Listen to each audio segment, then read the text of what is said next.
నమస్తే. Welcome to hit TV. నేను మౌనిక. ఈరోజు మనతో ప్రముఖ హైకోర్టు అడ్వకేట్ పూజారి నాగేశ్వరరావు గారు ఉన్నారు. వారితో మాట్లాడదాం. నమస్తే సార్. ఎలా ఉన్నారు సార్? బాగున్నా. సార్, ఇప్పుడు తాత ఆస్తిలో మనవనికి ఎలాగొస్తుంది? మనవరాలికి కూడా వచ్చే ఛాన్సెస్ ఉండొచ్చా?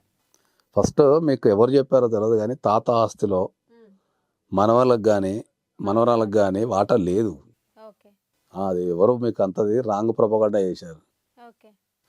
అది అట్లా రాదు. ఎప్పుడు ఆస్తి అది అట్లా ఒక సామెత పేరుకపోయింది అంతే. సమాజంలో ఏంటంటే జనరల్గా సమాజంలో ఏం మాట్లాడతామంటే నేను సంపాదించిందంత మీకోసమే కదా అని చెప్పి రాస్తాం. తాత ఆస్తిలో మిగతా వాళ్ళకి ఎప్పుడు వాటా వస్తుంది అంటే తాత బతుకున్నప్పుడు ఆయన పేరు మీద ఆస్తుల గురించి ఏమి రాయకపోతే మిగతా వారసులు క్లెయిమ్ చేసుకునే అవకాశం ఉంటుంది. తాత బతుకున్నప్పుడు అన్ని రాసి వస్తే ఏం రాదు. ఇది తెలవక ఏంటంటే ఉట్టేనే ఎవడు పడతాడు డైలాగ్ కొడుతుంటాడే నీ ఆస్తి గుంచుకుంటాను, తాత ఆస్తిలో నాకు వాటా ఉందని తిరుగుతుంటాడు. ఒక్క కేసు చూపించండి నాకు సమాజంలో తాత ఆస్తి గుంచుకున్న మనవని ఆస్తి మనవాడు తాత ఆస్తి గుంచుకున్న ఒక్క కేసు చూపించండి ఎక్కడ లైఫ్లో. అట్లా రాదు. ఆస్తి అనేది ఒక సిస్టమేటిక్ ప్రకారమే మీకు అది అయిపోతుంది అంతే తప్ప బ్లైండ్ ఒక తాత ఆస్తిలో మనవనికో మనవరాలకో వాటా వస్తుంది అనేది అదే అసంభవం. అది ఫస్ట్ ఆఫ్ ఆల్.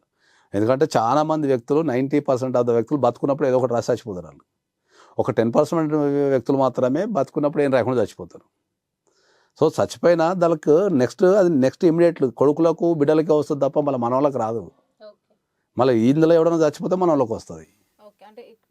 అది ఉంటే వాళ్ళకే వచ్చేస్తుంది. అది తర్వాత మీరు అడిగిన క్వశ్చన్ ఏంటంటే సుప్రీంకోర్టు ఇప్పుడు మనకు ప్రధానంగా చెప్పేది ఏంటి అంటే ప్రాపర్టీస్కి సంబంధించి స్టేట్ వైజ్ లాస్ ఉంటాయి.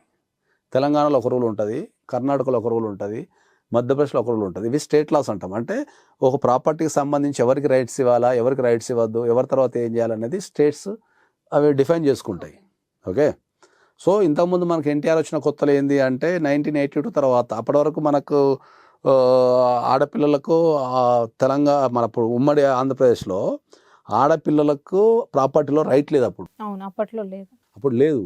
అప్పుడు ఏంటంటే ఆయన వచ్చిన తర్వాత ఏం చేసిండే అంటే ఏంటంటే 82 తర్వాత పుట్టిన ప్రతి ఒక్కరికి మనము ప్రాపర్టీలో ఆడపిల్లలకు కూడా వాటా ఇస్తాం అనేది అక్కడ మన ఓల్డ్ పాత ఆంధ్రప్రదేశ్ సంబంధించిన చట్టం తెచ్చారు. కర్ణాటకలో ఒక చట్టం ఉంటుంది అట్లా. అప్పుడు మొన్న సుప్రీంకోర్టు ఏం స్పష్టంగా చెప్పింది అంటే ఏంటంటే irrespective of the state, irrespective of the situation, irrespective of anything, అమ్మాయి మ్యారేజ్ అయిందా, మ్యారేజ్ కాలేదా, లేకపోతే పిల్లలు ఉన్నారా, పిల్లలు లేరా, లేకపోతే ఈ సంవత్సరంలో మ్యారేజ్ అయితే ఈ రూల్స్ అన్నీ తీసేసేది. ఎక్కడైనా సరే తండ్రి ఆస్తిలో కానీ తాత ఆస్తిలో కానీ అందరికీ వాటా ఉంటే అందరికి సమానంగా ఉండాలి. ఇంకా ఎవరికి, ఆడవాళ్ళకి మగవాళ్ళకి, కొడుకులకు ప్లస్ కూతుర్లకు, ఇర్రెస్పెక్టివ్ ఆఫ్ సిచ్యువేషన్. ఇంకా పెళ్ళిళ్ళతోని కానీ పుట్టుకలతో కానీ పుట్టిన ఇయర్తో కానీ లేకపోతే కట్నం ఇచ్చినామని కానీ లేకపోతే అది ఇచ్చిన ఏం లేదు. ఇంకా ఎక్కడన్నా ఒక ఆస్తి మీద దావా జరిగితే అందరికి సమానంగా పంచాలి అనేది సుప్రీంకోర్టు స్పష్టంగా ఇక క్లారిఫై చేసేసింది. ఇక దీంట్లో ఇంతకుముందు 82 తర్వాత పుడితే అప్పుడు ఇట్లాంటి కొన్ని రూల్స్ ఉండే అవన్నీ వ్యానిష్ చేసేసి బిడ్డ కూడా సమానురాలే యాజ్ ఫర్ దట్ అన్నదమ్ముల లెక్కనే కాబట్టి కంపల్సరీ ప్రతి దాంట్లో వాటా ఇవ్వాల్సిందే. ఆమెకి ఎలిజిబిలిటీ ఉంటే అందరికి సమానంగా పంచాల్సిందే తప్ప అట్లా లేదని చెప్పేసి మనకు సుప్రీంకోర్టు గైడ్లైన్స్ చాలా క్లియర్గా ఉన్నాయి. Thank you so much sir. మేము అడిగిన క్వశ్చన్స్కి చాలా ఓపికగా సమాధానం ఇచ్చారు. అండ్ అలాగే మీ విలువైన సమయాన్ని మాకు కేటాయించినందుకు థ్యాంక్ యూ సో మచ్.